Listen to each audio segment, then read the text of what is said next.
bien ce que je pensais, jamais ils ne vont trouver cet ingrédient mystère. Bienvenue dans Paroles de Terre. Souvenez-vous, la semaine dernière, notre jury a testé un nouveau produit imaginé par Adam. Eh bien, aujourd'hui, les derniers indices avant la révélation. On va voir si le jury a trouvé la bonne réponse. C'est parti.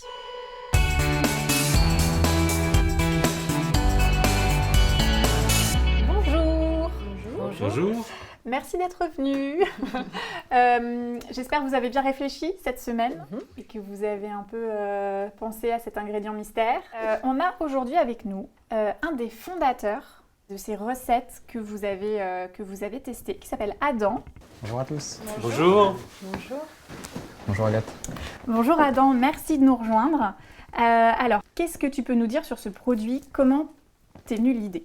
Alors, le point de départ de notre projet avec mon associé Aurélie, parce que je ne suis pas tout seul, c'était vraiment d'essayer d'améliorer l'impact écologique et sur la santé de nos assiettes. Et du coup, après avoir eu plein d'idées différentes, finalement, on s'est arrêté sur ce produit-là à base cet ingrédient mystère qu'on a trouvé vraiment exceptionnel sur les qualités nutritionnelles et surtout sur le procédé qui est très naturel, donc de fermentation. Alors, est-ce que vous avez des questions?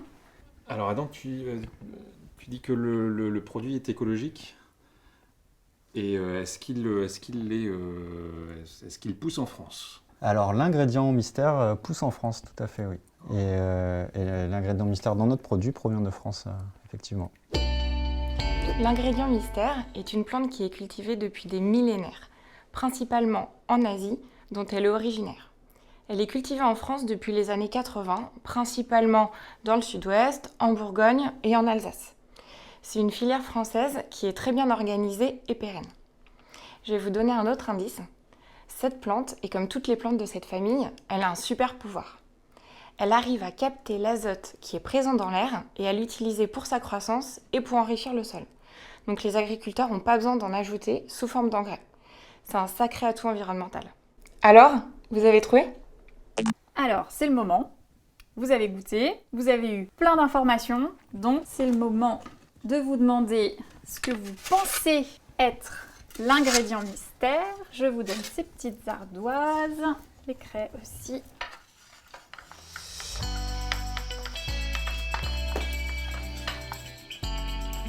Vous êtes tous prêts? Oui. Allez-y, retournez les ardoises.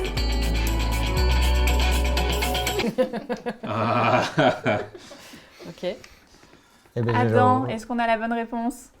j'ai le regret de vous dire qu'il n'y a pas la bonne Oh là réponse, là. même Ah, si bon. vous êtes assez proche. Alors, Attends. Il y a un verso, il y a un verso, il y a un verso, il y a un vous verso. voulez une deuxième, Une deuxième chance, deuxième chance. chance? Alors qu'est-ce qu'on... Non plus. Toujours. Pas. Et ça, Ah bah, C'est ce qu'il vient de proposer. ah oui, mais avec un S. t'aurais pu me souffler. Une troisième chance. Une Ah, troisième c'est chance, terrible. mais... Dernière, hein. Ma Ça se première idée, fabrique en ma première France. idée, c'était ça. Et après, Non, je on vois est bien pas, d'accord. Non plus. Et non, Gabin. non. C'était quoi? T'as mis quoi? Allez. J'ouvre la boîte. C'est dur. Vous savez ce que c'est? Non. Adam? Justement, Pour moi, c'était le truc que j'avais appelé soja, là. Mais... Eh ben c'est ça. C'est du soja? C'est du C'est du soja. soja. Exactement. C'est des graines de soja nous on va faire tremper, Mhm. cuire et puis fermenter. Donc c'est une fermentation qui se déroule sur 2 jours. Et c'est une fermentation assez spécifique puisque c'est un champignon en fait qui vient mailler les graines de soja. Et ça fait un bloc homogène ensuite qu'on peut couper un petit peu comme on veut, mariner, toaster. Alors, là, on parle du tempeh, mais en fait, on n'a toujours pas vu ton produit, Adam. Donc, je vais inviter Marie. Salut Marie!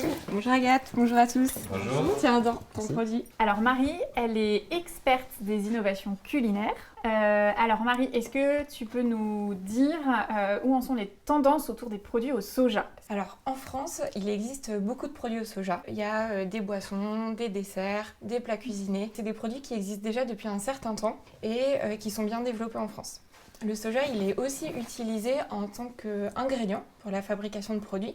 Il est très apprécié des fabricants parce qu'il a des bonnes qualités fonctionnelles. Donc ça en fait un ingrédient clé en ce moment pour les innovations alimentaires et notamment les gammes végétales qui sont en pleine expansion. Et alors le tempeh, du coup, est-ce que ça fait partie de ces produits déjà bien implantés sur le marché?